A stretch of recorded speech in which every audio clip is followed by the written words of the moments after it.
I'm Melanie, lifelong learner at Titus II Place. I'm a homemaker, homeschool mom, and homesteader. Over the last 25 years of homeschooling, we have used many different curricula. During that time, so many new choices have arrived on the scene. It's a great time to homeschool with so many options available, though I'll admit it's also pretty overwhelming for the same reason. I'm going to let you in on a little secret that I hope will alleviate some of the pressure you may feel in choosing the perfect curriculum. You ready for it? Okay, here it is. There is no perfect curriculum. The curriculum you choose is an important decision, but nothing is more important than consistency. Yes, do what you can to make learning enjoyable in your home. Make an effort to get your children engaged in the material. But in the end, also remember that learning is a discipline, and sometimes you and your child just won't want to do school. I have a couple tips to help you with that before we get into what our family's curriculum will be for the 2025-26 school year. My first tip is to use a timer. When I crack open that first textbook with one of my children, that first phonics book, we're done when the timer goes off, not when we finish the lesson. We start with 20 minutes. After 20 minutes, give them a wiggle break, and then try 20 minutes of a different subject. Do we finish that first lesson in 20 minutes? Almost never. But after that amount of time, young children will start to gloss over. And once you see that glazed look in their eye, they aren't learning anymore. Don't worry about finishing the lesson on the first day. They will get through more and more material during each 20-minute period, and eventually you will find that they can get through more than a single lesson in 20 minutes. As children get older and their attention span increases, gradually increase the amount of time they spend on a given subject in one sitting. Our goal is 1 hour per subject per day by high school. High school students can often complete their work for the day in less than an hour, but when you have a subject that takes more time, encourage your student to take a break, work on a different subject, and then come back to any lessons they didn't complete later. Now, I have had students decide to just keep going, to cram, if you will. That's their decision. I consider cramming to be like fasting. It's fine if you want to do it, but you should never force it on someone else. Don't force your child to cram. Set a timer and be okay with whatever was accomplished during that time. My second tip is simple. You ready? Just do it. Many days you are not going to feel like doing school. Many days your child is not going to feel like doing school. It will be even more rare that you both feel like doing school on the same days. Just do it. Of course, it will happen sometimes that you just have to put the books aside and survive the day, but make sure that's rare. Push through when you can. Consistency is more important than the perfect curriculum. Okay, so here is what we'll be using for the 2025-26 school year. We start out with Catechism and recitation. Memory work gets a bad rap nowadays, but it really is an important stage of learning. Many of the greatest minds of all time were classically trained, which means they did a lot of memory work. I would encourage you to take another look at the importance of memory work in the learning process for children and for adults. I simply use a children's catechism that I print off for free from reformedmama.com. When introducing a new piece of information from the catechism, I start out by reading the question and answer aloud to my child. I do this 3 times.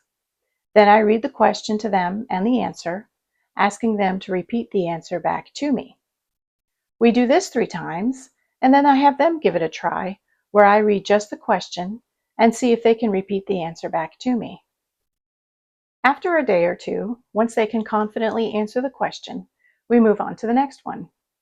We do this with our catechism questions, and then also with all of the memory work found in the Foundations Guide from Classical Conversations, or CC. The CC Foundations Guide is the first item on our curriculum list for the coming year. I do highly recommend Classical Conversations, especially if you have a college-bound student. I will say that we are currently doing CC at home, not in a community, which is what the curriculum writers recommend. I don't disagree, but at this point in my life, I can't keep up the pace. We have participated in a CC community or co-op in the past and found it to be a tremendous blessing. But as I talked about in the previous video, I like to spread our school out over the course of the calendar year and not just during the school year. We can go a little slower that way, which is what I need at this point in time. If you are just beginning homeschooling and have not yet built up your community, Classical Conversations is a great place to start. Typically, one does join a community and meet weekly during the school year. They also provide parent practicums over the summer, where you learn more about what to expect and how to use the curriculum at home. You also have the opportunity to shop for your curriculum right there at the practicum, and of course, make new friends to walk with you on your journey. For our reading curriculum, we use Generations God Big Story series. I just have my children read aloud to me for 20 minutes at a time. By the time they finish all of the books, they will have read through the Bible 4 times at their reading level. This not only helps them become fluent in reading, but builds their understanding of the Bible as well. For language arts, we use Institute for Excellence in Writing. For the last several years, we have used their various history-based writing lessons, but this year we are going to use Structure and Style for Students. I'll be hosting a writing class co-op this year, and this is what we'll be using for that. My older students enjoyed previous versions of this curriculum, where Andrew Pudawa taught the classes on video, and then we completed the lessons together. Having the video lessons available is easier on me, and I think Mr. Pudawa teaches the material far better than I do. Included in that package is our grammar curriculum for this year, Fix It. IEW also offers spelling and other language arts tools.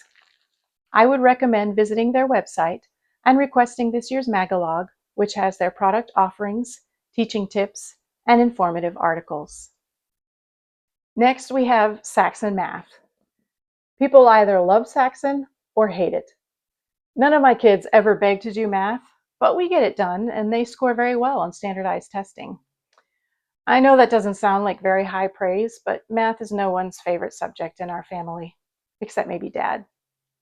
I will say that Saxon Math is the only curriculum that I have used throughout all 25 years of homeschooling my children. Like I said, math has never been my favorite, but it is a favorite for Nicole the math lady, and she does a great job teaching through Saxon Math on her website. Her website also offers online grading, which has made my life so much easier. Membership to NicoleTheMathLady.com is worth every penny. Next, we have science, and we use Apologia. At this point, I just have my children read the textbook, but we used to use Apologia for our science co-op, along with the accompanying student notebooks, which we all really enjoyed.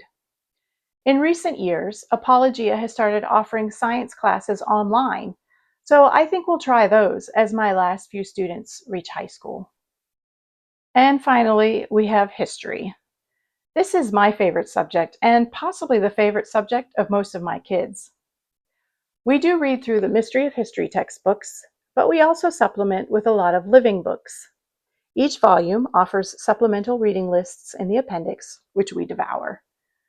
We use our Audible subscription to listen to all 4 volumes of Story of the World, and our whole family loves watching history documentaries.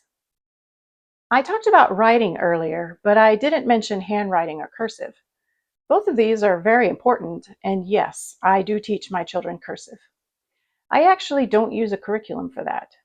I hope you'll like and subscribe, and then keep an eye out for my next video, where I'll go over how I use free resources found online to teach handwriting and cursive. See you then. Did you know that the plural of curriculum is curricula?